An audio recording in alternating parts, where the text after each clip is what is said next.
으로 기도합니다. 아멘. 우리 옆에 분하고 인사하실까요? 안녕하세요. 반갑습니다. 환영합니다. 반갑습니다. 우리 김재용 집사님이 오랜만에 나오셨는데요. 하여튼 주의 이름으로 환영합니다. 반갑습니다.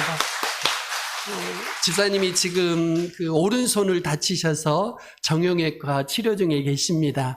너무 반갑다고 오른손을 꽉 잡으시면 안 됩니다. 왼손으로 악수하시고 그렇게 해주시기를 부탁을 드리겠습니다. 하나님의 은혜가 우리에게 은혜가 되지 못하는 경우가 참 많지요. 사실 이것은 지식이 없어서가 아니지요.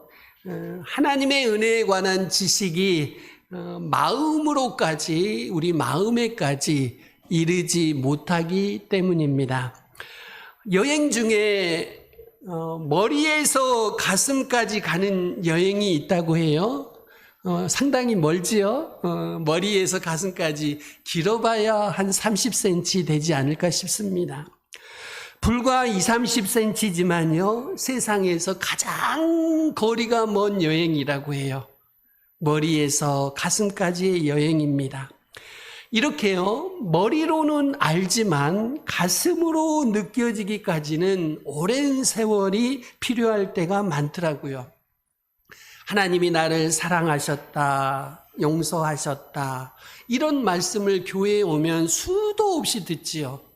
그런데 여러분, 놀랍게도 많은 경우에 그런 말씀이 나를 흥분시키지 않습니다. 영원히 죄인일 수밖에 없는 나를 구원하셨어요. 아무 쓸모없는 나를 사랑하셔요. 엄청난 거죠? 그런데 우리는 흥분되지 않아요. 우리는 흥분되지 않아요? 왜 그럴까요? 우리의 감정에 문제가 있기 때문입니다. 다른 말로 하면은요, 정도의 차이는 있지만 우리 모두가 어느 정도 자아의 분열, 정신적인 분열을 겪고 있어요. 무슨 말이냐면 아는 대로 느끼지 못해요. 아는 만큼 가슴이 체험하지 못하고 느끼지 못해요. 이것을 분열이라고 하지요. 분열을 겪고 있습니다. 유대인들은 마음의 가장 중심 자리가 배 또는 창자에 있다고 생각했어요. 그래서 예수님께서요, 나를 믿는 자는 어디서요? 그 배에서 생수의 강이 흘러나오리라 하셨어요. 왜 그러셨을까요? 배가 마음의 가장 중심 자리라, 배에서 생수가 나온다고 하신 거죠. 아프리카의 어느 민족은요, 마음의 중심을 목구멍이라고 생각했답니다요. 목구멍이 마음의 중심이다. 그래서 그런 민족에게 복음을 전할 때는요, 예수님을 마음에 영접해라 하면 못 알아들어. 마음의 중심이, 마음이 어딘 줄 잘 모르니까요. 그래서 뭐라고 전도를 해야 되냐면 예수님을 목구멍에 영접해라. 그렇게 말해야 이 사람들은 이해를 하는 거예요. 왜요? 이 마음이 목구멍에 있다고 생각하는 민족이니까요. 성경을 번역하는 학자들은요, 이런 것 때문에 고민을 많이 해요. 우리에게 있는 마음이 그들에게는 목구멍에 있다고 생각을 하는 거죠. 여러분, 우리의 영혼의 깊은 곳, 우리 인생을 움직이는 감정의 깊은 곳에 우리는 태어날 때부터 죄의 흔적들이 있어요. 또한 상처의 흔적들이 그곳에 깊이 숨어 있지요. 반대로 다른 경우도 있습니다. 모든 사람들이 수치로 여기는 것을 어떤 사람은요, 전혀 느끼지 못하는 경우들이 있어요. 마치 양심이 화인 맞은 그런 사람들 같지요. 그런데요, 이 사람들은 상처가 없는 것 같지만 깊이 들어가 보면 수치심을 느끼는 사람들보다 더 깊은 상처가 그들 속에 있다고 우리가 말할 수 있습니다. 여러분, 마음 깊은 곳에 상처가 있으면요, 이 상처가 은혜를 은혜로 받아들이지 못하게 해요. 사랑을 받아도요, 사랑을 느끼지 못하게 해요. 어린 시절에 깊은 상처를 받은 사람들은요, 다른 사람을 사랑하기도 힘들고 다른 사람의 사랑을 받아들이기도 힘들어요. 왜요? 그 상처 때문에 그렇습니다. 상처가 있으면요, 머리로는 알 수 있지만 마음으로, 감정으로 느끼지 못해요. 상한 감정들이 은혜의 장애물로 작용하기 때문입니다. 분노와 슬픔, 두려움, 죄책감, 열등감, 완벽주의, 이런 부정적인 감정들이 우리 안에 있는데요, 이런 것들은 하나님의 은혜로 씻겨 내려가야 합니다. 치유되어야 합니다. 하나님의 은혜가 감정에까지 이르렀을 때 이런 감정들이 치유돼요. 이런 감정의 치유를 위해서 무슨 세미나 다니고 그러실 필요 없습니다. 얼마 전에는요, 상한 감정에 치유해가지고 한국의 기독교가 요란 법석 떨 때가 있었습니다. 여러분들 그런데 다니실 필요 없어요. 하나님의 은혜 하나면 우리들의 상한 감정은 모두가 치유될 줄로 믿습니다. 첫 번째입니다. 과거의 죄책감이 현재를 망칩니다. 사도 바울은 스스로 사도라고 불릴 자격이 없는 사람이라고 말을 하지요. 왜 그렇습니까요? 자기가 하나님의 교회를 핍박했던 과거가 있기 때문입니다. 그래서 그는 사도라고 불릴 자격도 없거니와 설사 사도라고 불린다고 해도 사도 중에 가장 작은 자라고 스스로 고백을 해요. 바울의 이런 말을 들어보면 이 사람은 자책감에 붙잡힐 수 있었겠다 싶습니다. 실제로요, 바울이 예수님을 믿고 따른다고 했을 때 과거에 그가 했던 행적을 근거로 해서 바울을 반대하고 심지어 대적하는 사람들이 있었다니까요. 복음을 전하는 바울을 막 쫓아다녀요. 그의 말을 믿지 말라고 선동해요. 끊임없이 바울을 끌어내려고 아주 갖은 일을 썼거든요. 바울은 그렇지 않아도 전도 여행을 하면서 풍랑을 만나기도 했습니다. 굶는 일이 허다했고요. 돌에 맞아 죽었다가 살아나기도 했고요. 이방 문화에 적응하기도 힘들었고 질병에 시달리기도 했어요. 그런데 이 모든 것 중에 바울을 가장 괴롭힌 것은 그런 육체적인 고통보다도 죄책감이 아니었을까 싶습니다.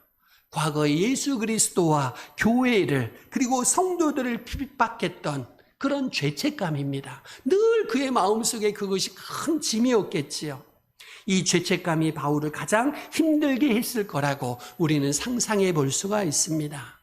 그냥 잊혀지면 좋겠는데, 모른 척하면 좋겠는데, 그의 과거사를, 그를 방해하는 사람들이 갈 때마다 들추어내는 거예요. 아픈 상처를 거듭거듭 건드리는 겁니다요.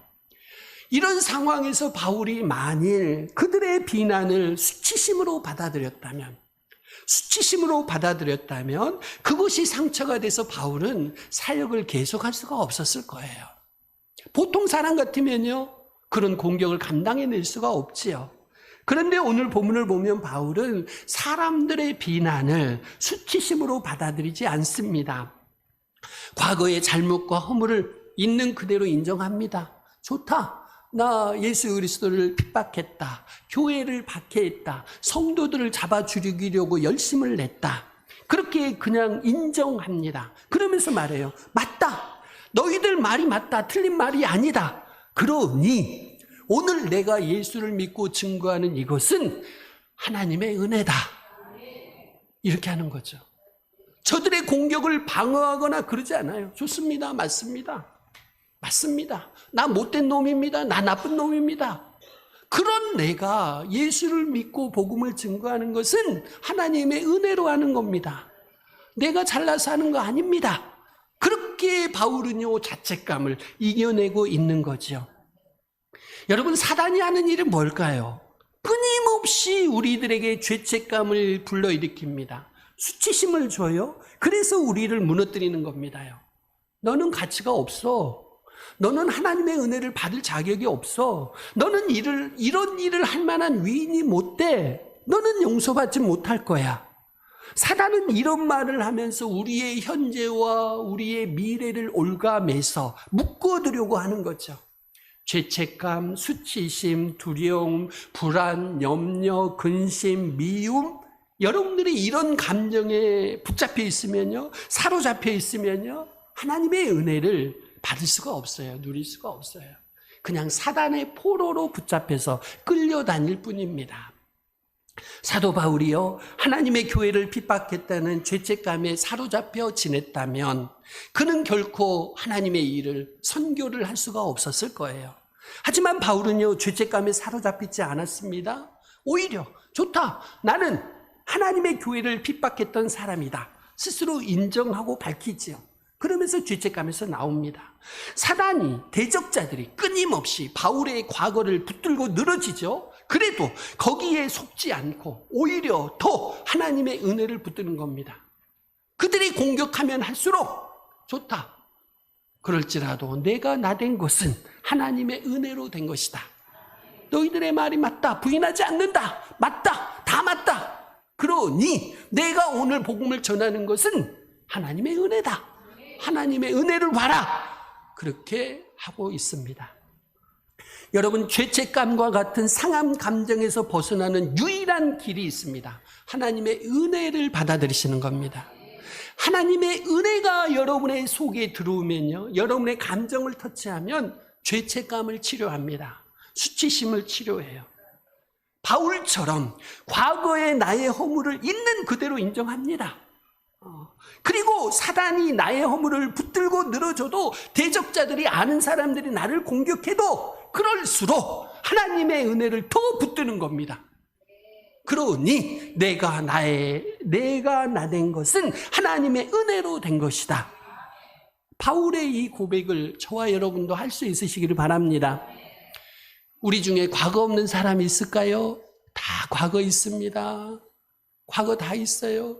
여기 와서, 교회 와서 앉아 있으니까 다 멋지지요. 폼 잡고 있으니까 그럴듯해 보이지요. 그런데 죄송합니다만은 과거 다 있어요. 과거 다, 아픈 과거가 있고요, 불행했던 과거가 있고요, 아픈 상처가 다 있습니다. 거기에 하나님의 은혜가 여러분에게 임하시기를 축원드립니다. 거기에까지 하나님의 은혜를 받아들이시기를 바랍니다. 하나님은 바울의 부끄러운 과거를 사용하셔요. 바울을 하나님의 축복의 도구, 은혜의 도구로 사용하셔요. 어떻게 해요? 바울 같은 사람도 하나님의 은혜로 하나님의 종이 될 수 있다, 이것을 보여주시는 거예요. 예수 그리스도를 핍박했던 바울, 교회를 핍박했던 바울, 성도들을 잡아 죽이려고 했던 바울, 이 바울도요, 하나님의 은혜가 임하면 하나님의 종이 될 수 있습니다. 이것을 보여주는 거예요. 이 일을 보여주기 위해서 하나님은 오늘 바울을 사용하시는 거죠. 우리도 그렇지 않겠습니까요? 우리도 과거가 엉망진창이죠. 그럴지라도 우리가 오늘 예수를 믿고 있습니다. 하나님의 자녀가 되었습니다.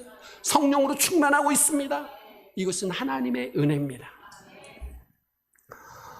여러분, 사단은 우리가 숨기고 싶어하는 과거를 이용해서 우리를 죽이려고 하죠. 포로 삼아 넘어뜨리려고 하죠. 그런데 하나님은요, 그것을 하나님의 일에 사용하셔요. 우리의 인생을 재생합니다. 다시 재활용하셔요. 이것이 하나님의 은혜입니다. 바울은요, 죄가 더한 곳에 은혜가 넘쳤나니라고 했습니다. 우리가 과거에 어떤 죄를 지었고 어떤 허물을 가졌을지라도 하나님의 은혜에 들어가면은요, 우리의 인생이 다시 만들어질 줄로 믿습니다. 재생돼서 우리 인생은 그 자체로 하나님을 증거할 수 있습니다. 여러분, 걸레는 빨아도 뭐라 그래요? 걸레라고 하죠. 그런데요, 걸레도 하나님의 은혜에 들어오면 수건이 될 수 있습니다. 저와 여러분이요, 어떤 인생을 사셨든지 간에 은혜 안으로 들어오신다면 새로운 인생으로 하나님이 여러분을 빚어가실 줄로 믿습니다. 이것이 하나님의 은혜입니다. 두 번째입니다. 열등감이 자꾸 넘어지게 합니다. 우리가 신앙생활 하면서요, 자꾸 넘어지는 것 중에 하나가 열등감이죠. 성경의 인물 중에 열등감 때문에 하나님의 부르심을 거부했던 대표적인 인물이 있습니다. 모세지요. 모세, 기억나실 겁니다. 모세는 나이 80살에 하나님의 부르심을 받았어요. 그런데 모세는요, 5가지 이유를 대면서 하나님의 부르심을 거부했습니다. 제가 간단하게 소개해 드립니다. 첫째, 내가 누구이기에 바로에게 가며 이스라엘 자손을 애굽에서 인도하여 내리까. 둘째, 그들이 내게 묻기를 그의 이름이 무엇이냐 말이니 내가 무엇이라고 그들에게 말하리이까. 셋째, 그들이 나를 믿지 아니하며 내 말을 듣지 않습니다. 넷째, 오 주여 나는 본래 말을 못하는 자니이다. 주께서 주의 종에게 명령하신 후에도 역시 그러하니 나는 입이 뻣뻣하고 혀가 둔한 자입니다. 다섯째, 오 주여 보낼 만한 자를 보내소서. 계속해서 바울이 거절합니다. 하나님의 부르심을 거절해요. 어떻습니까요? 모세의 열등감이 보이시는지요? 사실 모세는 자신은 말을 못한다고 하지만 말을 못하는 사람이 아니었어요. 나중에 하나님이요 모세의 대변인으로 아론을 붙여주시기는 해요. 그렇지만 나중에 정작 바울과 얼굴을 바로와 얼굴을 맞대고 하나님의 뜻을 전하는 사람은 누구였을까요? 모세였습니다. 모세였어요. 바로하고 단판을 지을 정도로 말을 할 수 있는 사람이 모세였거든요. 애굽에서 왕자로 고등교육을 받았습니다. 그러니 모세가 말을 못했겠습니까? 수사학 얼마든지 배웠겠지요. 더구나 전능하신 하나님이 그와 함께 하시겠다고 거듭거듭 약속해 주시잖아요. 말 못하는 게 전혀 문제가 될 수 없는 그런 상황입니다. 그런데도 모세는 여러 가지 이유를 대면서 자꾸 아닙니다 하는 거죠.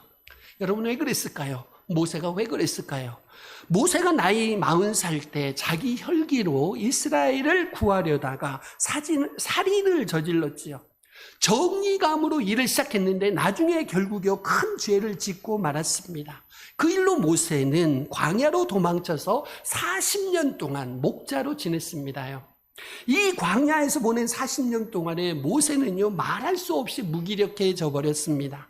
점점 더 무기력해졌고 깊은 열등감을 갖게 되었을 것입니다.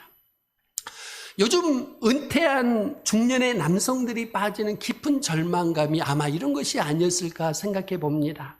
사회에서 인정받으며 왕성하게 일을 했죠. 그런데 은퇴한 이후에는 사회에서 했던 일을 더 이상 할 수가 없어요. 더 이상 할 수가 없어. 한순간 쓸모 없어진 듯한 자신을 발견하죠. 이런 세월이 불과 40년입니다.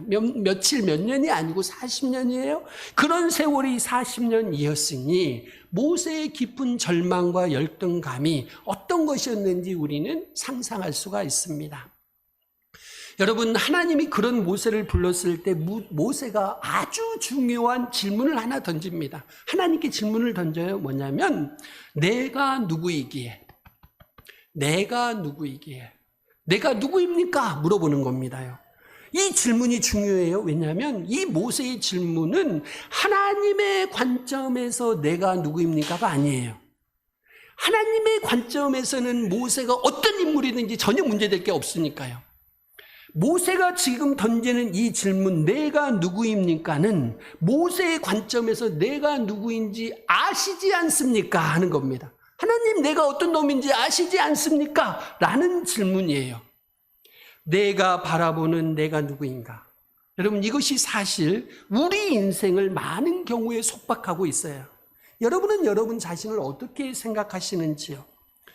겸손한 것 같지만요 열등감에 사로잡혀 있으면 하나님의 은혜가 창자에까지 마음에까지 감정에까지 이르지 못한 상태입니다. 하나님의 은혜가 감정에까지 창자에까지 이른 사람은요 내가 열등하다고 생각하지 않아요. 왜요? 하나님의 자녀이니까. 겸손은 자기 자신의 가치를 인정하지 않는 게 아니에요. 겸손은 하나님이 나를 얼마나 가치 있게 보시는가 하나님의 관점을 받아들이는 게 겸손입니다. 나를 스스로 낮추고 깎아내리는 것이 겸손이 아니고요. 하나님의 관점에서 나를 바라보는 것이 겸손입니다. 그래서 열등감은 일종의 교만입니다. 왜 열등감이 교만일까요? 내가 보는 내 자신이 내 관점이 정확하다고 믿기 때문에 교만이에요. 하나님은 성경을 통해서 우리에게 수도 없이 말씀하시죠. 내가 너를 사랑한다. 내가 너를 존귀하게 여긴다. 내가 너로 인하여 기쁨을 이기지 못한다. 나는 너의 이름을 부르며 노래하고 기뻐한다. 그런데 우리는요 이 하나님의 음성을 듣지 못해요. 듣더라도 믿지 않으니까 열등감에 사로잡혀 있죠. 그러면서 속으로 말하는 거예요. 나는 무능력해. 나는 가치 없어. 내가 하나님이라면 날 이 모양으로 만들지는 않을 거야. 내가 옳다고 믿는 거죠. 이것이 열등감이고 교만입니다. 그러므로 열등감은요, 믿음의 실패입니다. 여러분이 열등감에 사로잡혀 계신다면 믿음의 실패예요. 하나님이 바라보시는 모세가 없어요. 내가 누구입니까? 이 질문에는, 내가 누구입니까? 물어보는 이 질문에는 하나님이 바라보시는 모세가 없고 모세 자신이 바라보는 모세만 있는 거예요. 그러니 희망이 없지요. 아니, 나이 80살에 무슨 새로운 사역을 하겠습니까요? 모세가 자신이 바라보는 모세 자신은요, 아무 희망이 없어요. 하지만 하나님이 바라보시는 모세에게는 희망이 있는 줄로 믿습니다. 여러분, 모세나 우리나 하나님께 속한 사람들 아닐까요? 우리의 정체성은 내가 믿는 내가 아니에요. 우리의 정체성은 내가 바라보는 내가 아니고 하나님께 속한 나입니다. 여러분 자신을 내가 보고 믿는 나에서 벗어나시기를 바랍니다. 하나님의 관점에서 여러분을 볼 수 있으시기를 바랍니다. 여러분은 여러분 자신을 너무 잘 알죠? 여러분의 관점에서 보는 여러분은 전혀 희망이 없지요? 죄송합니다. 너무 잘 아시잖아. 나에게서 무슨 선한 것이 나오겠으며, 내가 무슨 위대한 일을 하겠으며, 내가 무슨 우리 자식들을 잘 이끌겠습니까요? 우리는 우리 자신을 너무 잘 알죠. 내가 보는 내 안에는 아무런 희망이 없어요. 오직 하나님이 바라보시는 내 안에만, 하나님이 바라보시는 나 안에만 희망이 있고 소망이 있고 미래가 있습니다. C.S. 루이스가 이런 말을 했어요. 지금 우리가 자신이란 것을 몰아내고 하나님이 우리를 취하실 수 있도록 할 때 우리는 진정한 자아를 갖게 된다. 하나님이 우리를 취하실 수 있도록 우리 자신을 내어드릴 때 우리는 하나님의 은혜를 체험한 자로서 진정 나 자신을 발견하게 된다. 내가 믿고 아는 나를 버리고 하나님이 믿고 바라보시는 나를 다시 채워 넣을 때 우리는 비로소 진정한 나를 발견할 수가 있습니다. 하나님은 내 기도를 안 들어주실 거야. 안 들어주고 계셔. 이러는 분들 계시죠? 하나님이 슬퍼하시는 말입니다. 열등감의 표현이에요. 여러분, 하나님이 예수님을 십자가에 달려 죽이기까지 우리를 사랑하시고 귀하게 여기셔요? 그런데 기도를 안 들을 리가 있으시겠어요? 기도 얼마든지 듣고 계시죠. 여러분의 신음소리까지 다 듣고 계시죠. 여러분의 한숨소리까지 다 듣고 계시죠. 그런데 하나님은 내 기도를 안 들으실 거야? 이렇게 말하는 것은 불신앙이라고 할 수 있어요. 나는 쓸모없어. 나는 가치 없어. 이건 역시 하나님이 슬퍼하시는 말입니다. 열등감의 표현이에요. 열등감은 죄입니다. 이렇게까지 말씀드린 이유는 무엇일까요? 이 세상에 어느 누구도 하나님이 쓸모없게 가치 없게 창조한 사람은 한 사람도 없어요. 이 세상에 쓸모없는 사람 없습니다. 가치 없는 사람 없습니다. 하나님이 다 쓸모있게 가치 있게 만드신 줄로 믿습니다. 그러니 나는 쓸모없어, 나는 가치 없어, 이것은 이런 열등감은 불신앙이고 죄라고 할 수 있습니다. 여러분, 사도 바울이 만약에 하나님의 교회를 핍박한 죄인이라고 열등감을 가지고 있었다면 어땠을까요? 아마도 죽음을 무릅쓰고 3차에 걸쳐서 전도여행을 하지 못했을 것입니다. 바울이 이런 고백을 하죠. 맨 나중에 만삭되지 못하여 난 자 같은 내게도 보이셨느니라. 나는 사도 중에 가장 작은 자라. 나는 하나님의 교회를 박해하였으므로 사도라 칭함받기를 감당하지 못할 자니라. 바울의 이런 고백을 들으시면, 그리고 잘못 해석하시면 바울이 열등감이 많은 사람이라고 오해할 수 있습니다. 그런데 바울의 다른 서신들을 보시면은요, 그가 예수님을 처음 만날 때부터 마지막 로마 감옥에서 자신의 인생을 마무리할 때까지 바울은 날마다 더 겸손해졌습니다. 무슨 뜻일까요? 하나님이 바라보는 시각으로 자기를 볼 수 있게 되었어요. 그래서 하나님은 바울이 한때 가졌을 열등감마저도 깨끗하게 치유해 주셨지요. 그래서 그가요 더 낮아지고 주의 사역을 감당할 수가 있었습니다. 하나님의 은혜를 창자에서, 감정에서 경험하면요 열등감이라는 상한 감정도 치유됩니다. 열등감이 차지했던 그 자리에 하나님의 깊은 사랑이 들어가지요. 우리를 보고 기쁨을 이기지 못하시는 하나님의 기쁨이 우리 마음속에 들어오시는 거예요. 은혜가 채워지면. 그래서 나는 자격이 없지만 하나님이 자녀로 불러주셨다. 내가 나 된 것은 하나님의 은혜다. 이렇게 고백할 수가 있지요. 세 번째입니다. 공로주의가 교회를 망칩니다. 하나님은요, 오늘 본문을 보시면 사도 바울이 자칫 빠지기 쉬운 공로주의에서 자유롭게 하시죠. 뭐라고 해요? 모든 사도보다 더 많이 수고하였으나, 모든 사도보다 더 많이 수고하였으나, 사실 사도 바울은요, 다른 어떤 사도보다 일을 더 많이 했어요? 아니, 신약 성경에 3분의 1을 바울이 썼다니까요. 가장 많은 지역을 전도하러 다녔어요. 그만한 사도가 없어요. 그만한 사도가. 현대에도 그렇게 하기 쉽지 않은 길을, 그 머나먼 길을 배를 타고 걸어서 세 차례나 다녔다니까요. 그러면은요, 내가 다 했다. 나 대단하다. 공로주의에 얼마든지 빠질 수 있어요. 그래도 사람들이 당신 잘났다 인정할 만한 사도였다니까요. 그런데 바울이요, 더 많은 수고가 자신의 가치를 높여준다고 생각하지 않았어요. 바울은 어느 누구보다 수고했지만 그럼에도 뭐라 그래요? 나는 모든 사도보다 가장 작다. 사도라고 불릴 자격도 없다. 내가 나 된 것은 하나님의 은혜다. 이렇게 말하지요. 하나님의 은혜로 그렇게 더 많이 수고했으니 그 수고한 것이 하나님의 은혜니 자랑할 것도 없고 인정받을 것도 없다. 그런 뜻입니다요. 만일 여러분이 더 많이 수고하고 봉사하고 헌신한 것 때문에 여러분이 보상받고 싶으시다면 지금 당장 그 상한 감정을 치유받으셔야 됩니다요. 더 많이 수고했으니 내 가치 인정해달라, 평가해달라. 이것은요, 인정받지 못하면 화가 나는 거예요. 칭찬받지 못하면 불안한 거예요. 이런 감정이 마음에 깔려있기 때문에 그런 생각을 하는 거죠. 상한 감정입니다. 공로주의에 따른 보상심리가 교회의 분열과 다툼과 미움을 가져옵니다. 가만히 한번 보십시오. 교회의 분열과 갈등은요, 새로운 성도들 때문이 아니에요. 새로운 성도들은 그렇게 문제 일으키지 않아요. 다른 종교 때문에 그렇지 않아요. 불교 때문에 교회가 어려움을 겪나요? 그런 거 없습니다. 믿지 않는 사람들 때문에 교회가 나눠지나요? 그런 일도 일어나지 않아요. 교회는 무엇 때문에 문제가 일어나고 나눠지는지요? 교회에서 더 많이 수고한 사람들이 교회를 병들게 하잖아요. 인정하시죠? 교회에서 더 많이 수고하고 봉사하고 헌신한 사람들이 교회의 분열과 갈등을 일으키잖아요. 그래서 여러분들이요, 교회에서 수고하고 봉사하실 때는 하나님의 은혜를 깊이 누린 것 때문에 하시기를 바랍니다.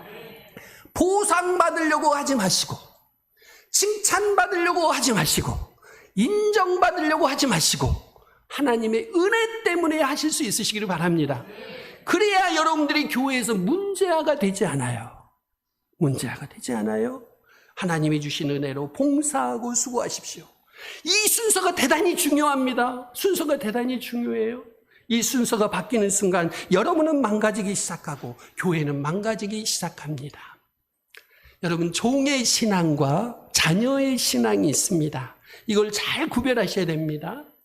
종은요, 왜 일을 할까요? 자기의 가치를 인정받기 위해서 일하지요. 자녀는 왜 일할까요? 이미 자기의 가치를 인정받았기 때문에 일하는 거예요. 종은요, 주인한테 버림받을까 두려워서 더 열심히 일하죠. 하지만 자녀는요, 아버지의 뜻을 알고 기뻐하기 때문에 더 열심히 일하는 거예요. 사도 바울은요, 종의 신앙이 아니었습니다. 자녀의 신앙으로 더 많이 수고했어요. 바울은 아버지를 기뻐하는 자녀이므로 사도 중에 가장 작은 자라고 자신을 낮출 수가 있었던 거죠.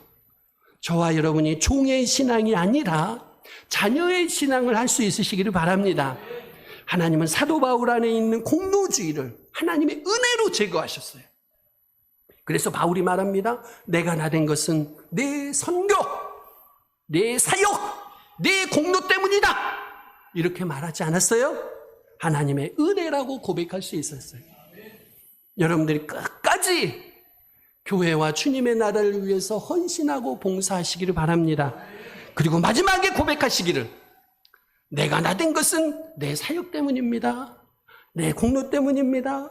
내 선교 때문입니다. 이렇게 말하지 마시고 하나님의 은혜였습니다. 이렇게 하시며 마무리할 수 있으시기를 바랍니다. 이것이 십자가 앞에서 하는 자기 부인이에요. 사랑하는 성도 여러분들이요, 첫 번째, 과거의 죄책감이 현재를 망칩니다. 두 번째, 열등감이 자꾸 넘어지게 해요. 세 번째, 공로주의가 공동체를 망칩니다. 상한 감정은 은혜의 장애물입니다. 상한 감정을 은혜로 치유하셔야 은혜를 누릴 수가 있어요. 풍성하게 신앙생활을 할 수 있어요. 여러분, 사순절 기간입니다. 십자가의 사랑은 우리가 얼마나 소중한 존재인지, 우리가 얼마나 가치 있는 존재인지 깨닫게 하지요. 동시에 십자가의 사랑은 우리가 버려야 할 옛사람, 옛 감정이 얼마나 많은지 깨닫게 해요. 이제 그 십자가 앞에서 여러분을 부인하시기를 바랍니다. 어떻게 부인할 수 있을까요? 옛사람과 옛 감정을 벗어버리는 것이죠. 상한 감정을 하나님의 은혜로 치유받고 하나님의 관점에서 여러분 자신을 보는 것입니다. 하나님의 눈으로 여러분을 볼 때 여러분은 회복된 인생을 살 수 있습니다. 하나님이 인정하시는 그 언어로 여러분을 인정할 때 여러분은 회복된 인생을 살아갈 수 있습니다. 하나님의 은혜를 감정에까지 깊이 받아들일 때 여러분은 회복된 인생을 살아갈 수가 있습니다. 그렇게 상한 감정이 치유되고 인생이 회복되면 상한 영혼들을 치유하시는 하나님과 저와 여러분이 동역할 수 있습니다. 우리 이 시간 같이 기도하며 결단하실까요? 상한 감정들이 은혜의 장애물입니다. 상한 감정들이 은혜를 누리지 못하게 합니다. 이것을 해결하는 길은 상한 감정에까지 하나님의 은혜를 받아들이는 것입니다. 주님, 이 시간 나의 상한 감정을 치유해 주시옵소서. 죄책감, 열등감, 공로주의, 불안, 분노, 근심, 걱정, 주님의 은혜로 치유해 주옵소서. 그래서 새 생명을 풍성히 누리게 하옵소서.